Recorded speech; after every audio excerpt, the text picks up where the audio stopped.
Hello friends, मैं doctor नवीन अलावादी आज आपके सामने अपने व्यूअर की रिक्वेस्ट पे एक बहुत अच्छा टॉपिक लेकर के आया हूँ कि लंग इन्फेक्शन क्यों हो जाती है या निमोनिया क्यों हो जाती है, जिसके चलते कई बार पेशेंट सीरियस भी हो जाते हैं और वेंटिलेटर पे भी रखना पड़ता है।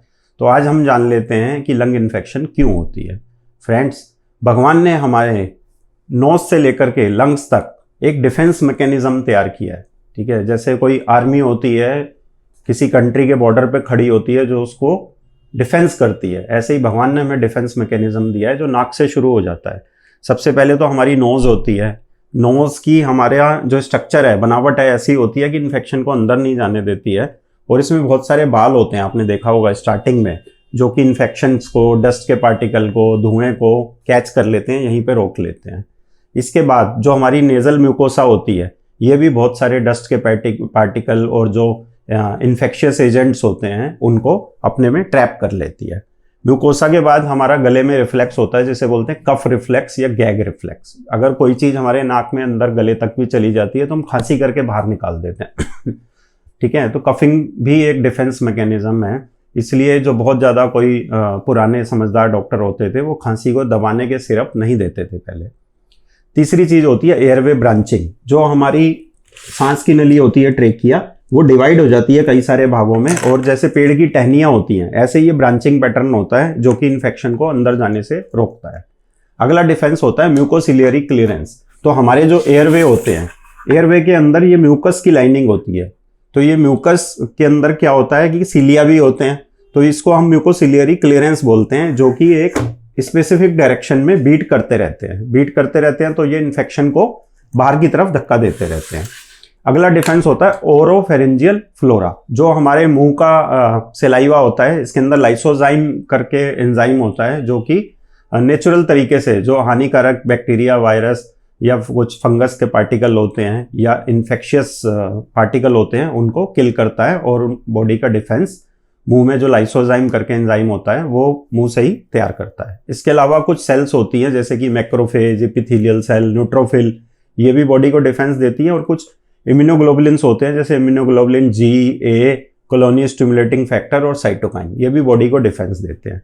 तो ऐसा क्या हो जाता है कि हमारा ये डिफेंस जो है वो कमजोर पड़ जाता है, और जितने भी इन्फेक्शियस पार्टिकल्स हैं वो हमारे लंग में जाकर के निमोनिया और लंग इन्फेक्शन करते हैं। तो उसका पहला कारण होता है स्मोकिंग। अगर आप स्मोक करते हैं तो आपके लंग्स का जो डिफेंस होता है वो सारा का सारा डिफेंस, नोज से लेकर के लंग्स तक, एक स्मोकिंग ही ऐसा है जो सारा का सारा डिफेंस खराब करता है। ठीक है, तो आपको इन्फेक्शन होने के, निमोनिया होने के चांसेस बढ़ जाते हैं। तो अगर आप स्मोकिंग करते हैं तो उसको आज ही छोड़ दें लंग इन्फेक्शन से बचने के लिए। दूसरा कारण होता है अल्कोहल। तो आपने ऐसा फैमिली में सुना होगा कि कोई पर्सन थे, उन्होंने बहुत ज़्यादा अल्कोहल ले ली और तब से उनकी तबीयत खराब है, मतलब अनलिमिटेड ले ली 24 घंटे, उसके बाद से वो आईसीयू में हैं या हॉस्पिटलाइज हैं, उनको अलग अलग इन्फेक्शन हो रहे हैं और कंट्रोल नहीं हो रहे। तो अल्कोहल भी हमारे लंग्स की इम्यूनिटी को वीक करता है। इसके बाद कुछ पेशेंट होते हैं जो लॉन्ग टर्म इम्यूनोसप्रेसिव दवाइयों पे होते हैं, जैसे स्टेरॉइड्स पे होते हैं। तो स्टेरॉइड्स भी कई बार हमें देने भी पड़ते हैं, लेकिन वो बॉडी का डिफेंस, लंग का डिफेंस खराब करते हैं। इसके बाद कुछ अस्थमा के पेशेंट्स होते हैं जिनके लंग की इम्यूनिटी वीक रहती है, उनमें इन्फेक्शन के चांसेस बढ़ जाते हैं। एज, जैसे एजिंग ज़्यादा हो जाती है तो उसमें भी इन्फेक्शन का खतरा बढ़ जाता है, क्योंकि बॉडी की इम्यूनिटी वीक हो जाती है। या बहुत ज़्यादा छोटे बच्चे होते हैं, उनके भी लंग्स वीक होते हैं, उनकी लंग्स की इम्यूनिटी वीक होती है। तभी हम कहते हैं बच्चों को और बुजुर्गों को हमेशा सबसे पहले बचाना चाहिए। इसके बाद कुछ सीओपीडी पेशेंट्स होते हैं, जिसे हम बोलते हैं क्रॉनिक ऑब्स्ट्रक्टिव पल्मोनरी डिजीज। उसमें भी लंग्स वीक हो जाते हैं और लंग्स में इन्फेक्शन होने का खतरा बढ़ जाता है। आइए अब जान लेते हैं कि कौन कौन से इन्फेक्शन लंग्स में होते हैं। पहला इन्फेक्शन जो इंडिया में मोस्ट कॉमन है वो होता है ट्यूबरक्लोसिस का या टीबी का। ये खांसने से, छींकने से एक पर्सन से दूसरे पर्सन में ड्रॉपलेट इन्फेक्शन के थ्रू ट्रांसमिट हो जाता है। तो टीबी का इन्फेक्शन सबसे कॉमन है। इसके बाद कुछ बैक्टीरियल इन्फेक्शंस आते हैं जो कि निमोनिया करते हैं। तो निमोनिया भी दो टाइप का होता है। एक टिपिकल निमोनिया होता है जिसमें कि फीवर मिलता है, जो हिस्ट्री होती है वो शॉर्ट होती है, टेम्परेचर बहुत ज़्यादा होता है, टीएलसी काउंट बढ़ जाता है। इनको टिपिकल बोलते हैं कि ये टिपिकल प्रेजेंटेशन होती है निमोनिया की, तो इसे टिपिकल बोलते हैं। दूसरे होते हैं एटिपिकल। जो एटिपिकल प्रेजेंटेशन होती है, जो कई बार टीबी से भी हम कंफ्यूज हो जाते हैं एटिपिकल बैक्टीरियल इन्फेक्शन में। इसमें लंबा हिस्ट्री होता है, हल्का हल्का बुखार होता है।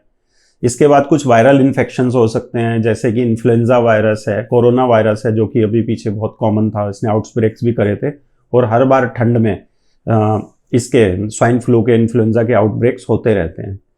इसके बाद फंगल इन्फेक्शंस बहुत कॉमन है, पैरासिटिक इन्फेक्शंस हैं, ठीक है। तो ये सब इन्फेक्शंस होते हैं जो कि लंग्स की इम्यूनिटी वीक होने की वजह से होते हैं। और मैंने आपको ये भी बताया कि लंग्स की जो डिफेंस मैकेनिज्म होती है वो क्या होती है, ये क्यों कमज़ोर पड़ती है, कौन कौन से कारण होते हैं जो लंग्स की इम्यूनिटी वीक हो जाती है, और कौन कौन से लंग इन्फेक्शन होते हैं। आई होप फ्रेंड्स मैंने शॉर्ट में काफ़ी चीज़ें कवर करी हैं, बहुत ज़्यादा कंटेंट आपको डिलीवर किया इस वीडियो में। आपको ये वीडियो पसंद आया होगा, आप इस वीडियो को लाइक कीजिए, शेयर कीजिए और हमारे चैनल को सब्सक्राइब करके बेल आइकन प्रेस कीजिए। हम देख रहे हैं फ्रेंड्स, लोग लगातार हमारे चैनल पर आ रहे हैं, वीडियो देख रहे हैं, लाइक भी कर रहे हैं, शेयर भी कर रहे हैं, लेकिन सब्सक्राइब नहीं कर रहे हैं।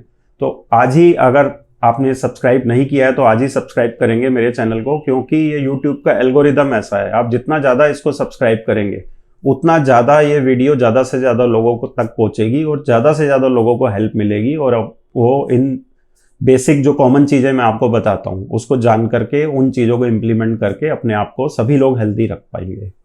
थैंक यू, धन्यवाद।